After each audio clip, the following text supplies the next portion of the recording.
Dominique, peut-être tu peux te présenter. On va se présenter, Oui, ben puis c'est par la ça, suite, c'est on va faire la que Dominique discussion. Gontier, je vais agir un peu comme l'animateur, si on peut dire, de cette rencontre-là. Alors, je suis enseignant à l'École nationale d'aérotechnique dans le programme de technique de génie aérospatial. Ça fait quand même un petit bout que je suis enseignant à l'école. Je suis moi-même un diplômé de l'ENA et j'enseigne présentement principalement dans les cours d'usinage et dans les cours de modélisation 3D. Donc, avec le logiciel CATIA, là, donc on fait plusieurs choses avec le logiciel. Voilà. Donc, on a Geneviève qui est avec nous ce soir, une étudiante qui est finissante. Donc, je l'invite à se présenter. Donc, bonjour tout le monde. Mon nom, c'est Geneviève Fournier. Je suis à l'École nationale d'aérotechnique dans le programme de TGA, qui est appelé aussi Technique de génie aérospatial. Je termine, dans le fond, ma 4e année à l'ENA parce que j'ai décidé de faire des sessions allégées. Donc, ça m'a permis de faire, entre autres, des stages et des travails à temps partiel dans l'industrie. J'ai commencé au début, j'étais en deck-back. Puis, je me suis rendu compte après une session puis de la réflexion que le métier d'ingénieur, ça ne m'intéressait pas vraiment. Donc, j'ai transféré pour être seulement en deck. Merci, Geneviève. Donc, Manu? Bien, bonsoir tout le monde. Bienvenue à cette soirée porte ouverte à l'ENA. Emmanuel Chalifou, j'enseigne en technique de génie, évidemment. Ça fait plusieurs années déjà. J'enseigne essentiellement au niveau de la structure, que ce soit métal en feuille ou composite. Je fais un petit peu d'usinage aussi et de la modélisation, dessin. Donc, c'est ça, plusieurs cordes à mon arc. Et puis, c'est ça. Bienvenue à tous. On espère vous voir bientôt en vrai à l'ENA. Stéphane? Bonjour, mon nom est Stéphane Jacques. Donc, moi aussi, au fait, on est 3 enseignants. On a tous gradué de l'ENA, donc on sait exactement comment vous vous sentez comme étudiant à rentrer. On s'est assis sur les mêmes chaises que vous. Et d'ailleurs, le 2 tiers du département, ce sont des enseignants qui ont aussi enseigné, qui ont déjà étudié à l'ENA, qui ont été chercher de l'expérience en industrie et sont revenus enseigner. Donc, dans mon cas, ma spécialité, j'ai commencé dans le métal en feuille. Par la suite, j'ai gradué. Je donne des cours en assemblage de structures aéronautiques, dont le cours de méthode. Et j'ai aussi une spécialité dans la modélisation 3D. Et maintenant, je suis en train de développer une spécialité dans la réalité augmentée. Merci, Stéphane. Donc, cette rencontre-là, ce soir, dans un premier temps, on peut déjà répondre à vos questions si vous le voulez bien. Sinon, si vous n'avez pas de questions d'entrée de jeu, ben, on pourra parler davantage du programme. D'ailleurs, à cet effet-là, Stéphane a quelques documents Sinon, ben, visuels. peut-être, Stéphane, tu disais que tu avais des documents là, que tu pouvais présenter? Oui, je vais présenter au fait quelque chose que j'ai montré à des conseillers d'orientation pour les aider à mieux comprendre notre programme.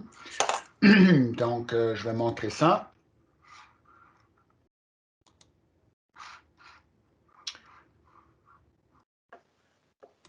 Donc, je vais commencer le diaporama. Donc, au fait, en génie aérospatial, nous, ce que l'on fait, c'est qu'on invente le futur, contrairement à peut-être maintenance, où leur tâche, c'est de garder en bon fonctionnement les appareils existants. Nous, on essaie de faire avancer l'industrie en inventant des choses nouvelles. Donc, on a un programme qui a un inventaire qui est très large. Donc, on va vous montrer plusieurs volets sur la fabrication d'un aéronef ou d'un moteur. Donc, on a la partie conception, qualité et planification. Donc, je vais vous expliquer un peu plus en détail ce que ça veut dire. Donc, quand on parle de la conception, on est en train de définir c'est quoi qu'on veut fabriquer, c'est quoi votre rêve. OK? Donc, si vous avez un rêve avant de le fabriquer, il faut le définir.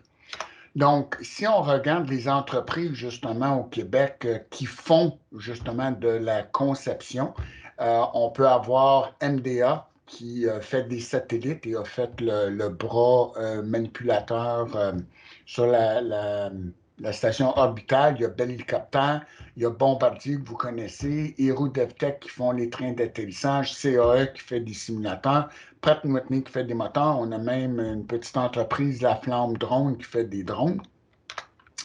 Naturellement, ça ne vous empêche pas d'aller ailleurs, à l'extérieur du Québec. Donc, on passe naturellement, tout le monde pense à SpaceX de ce temps-ci. Donc, ça pourrait être une avenue future. Ou si on regarde aussi là, les taxis, les air taxis que tout le monde est en train de développer, ça pourrait être quelque chose. D'ailleurs, Bell Hélicoptère en a montré un beau concept l'automne passé. Sachez que si vous êtes dans le domaine aéronautique ou aérospatial, vous n'êtes pas limité à ça. Donc, je connais des étudiants qui travaillent pour BRP pour faire ici le Spider ou faire des motoneiges. Vous pouvez travailler pour fabriquer des trains. Ça peut être des navires. Ça peut être, j'ai un autre étudiant qui travaille pour les autobus Provo. Il y a aussi, notre enseignant Emmanuel peut vous parler, on a un étudiant aussi que son rêve, c'était l'automobile, la course, mais il n'y avait aucun programme au Québec, donc il s'est lancé en aéronautique et Ferrari utilise le même logiciel CATIA que dans l'aéronautique.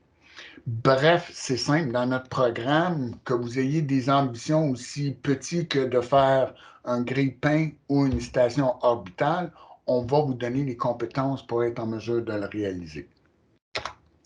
Dans le volet conception, il y a un sous-volet qui est l'outillage. Comment est-ce qu'on fait pour concevoir des outils? Mais lorsque vous allez vouloir fabriquer votre rêve, votre aéronef, votre moteur, ça va prendre des outils pour être capable de le tenir lorsque les ouvriers sont en train de travailler dessus. Donc, vous pouvez voir ici tout ce qui est en bleu avec l'ouvrier ici sur un moteur, c'est de l'outillage. La même chose si vous regardez l'avion, toute la structure environnante qui est en bleu, c'est de l'échafaudage qui permet de tenir la machinerie et d'amener les ouvriers proches de la structure. Si on parle de la planification, il faut réaliser, contrairement à génie mécanique, où est-ce qu'ils vont se concentrer uniquement sur les pièces usinées, nous, on va vous montrer le volet de structure qui va intégrer le métal en feuille ainsi que les matériaux composites.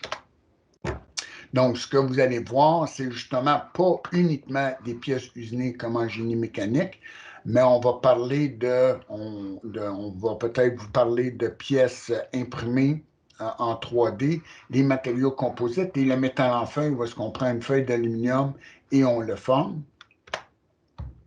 Et après, bon, l'usinage comme en génie mécanique, on va parler ici de peut-être train d'atterrissage comme va faire Hero DevTech ou ici des pales de turbine comme va faire Pratt & Whitney ou encore ici des nervures pour les ailes comme on ferait à Bombardier. La structure, encore une fois, vous allez voir qu'il y a deux sortes de structures. Donc, il y a les structures classiques métalliques faites de métal en feuille ou de pièces usinées. Et aujourd'hui, de plus en plus, c'est de la fibre de carbone. Donc, vous pouvez le voir un peu plus en détail ici. Donc, si vous regardez aujourd'hui un Airbus A350, le fuselage, tout ce que vous voyez en noir, c'est de la fibre de carbone. Donc, c'est la nouvelle tendance avec l'Airbus A350 ou le Boeing 787.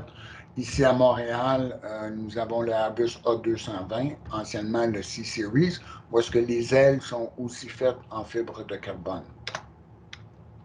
Donc, pour être capable de faire de la conception et de la planification, vous allez aussi voir les systèmes. Donc, ce n'est pas juste du métal ou du composite. On va voir qu'à l'intérieur, on doit peupler notre structure avec toutes sortes de systèmes, soit pour le carburant, l'hydraulique, pour les systèmes d'environnement pour être capable de respirer et de pressuriser. Point de vue qualité, pour s'assurer que tout va rester en bon état de vol, que les appareils ne s'écraseront pas. On doit assurer la qualité. Donc, on va vous montrer justement comment dimensionner et utiliser des machines plus évoluées d'inspection comme les CMM. Donc, vous allez vraiment voir dans le programme toute l'évolution d'un produit, que ce soit un moteur ou un aéronef. On va commencer par l'innovation, donc il faut qu'il y ait une nouveauté technologique. Après ça, vous allez le concevoir, donc vous asseoir à un ordinateur et le concevoir en 3D. Après ça, on va planifier comment monter l'usine pour être capable de le faire. Et une fois qu'on le planifie, bon, on va l'implanter et on va partir la production. Et avec des structures complexes comme un avion, un hélicoptère ou un moteur, on parle de centaines de milliers, voire des millions de pièces. C'est que sûr qu'il va y avoir des modifications à faire. Donc, on va modifier, on va optimiser pour s'assurer qu'on est capable de faire de l'argent une fois que on a réussi à produire un moteur ou un avion. Et après ça, quand la technologie devient vieillissante, on va l'exporter vers des usines à l'extérieur du pays pour libérer l'usine et de recommencer à innover. De la même façon que pour les voitures, si on regarde une Honda, une Toyota, à peu près à tous les 4-5 ans, on arrive avec une nouvelle génération avec des nouveautés. C'est un peu la même chose avec les moteurs ainsi que les avions. Donc, j'espère que ça vous aide un peu plus à comprendre l'envergure de ce que vous pouvez faire dans notre programme. Est-ce qu'avec cette présentation, vous avez des questions?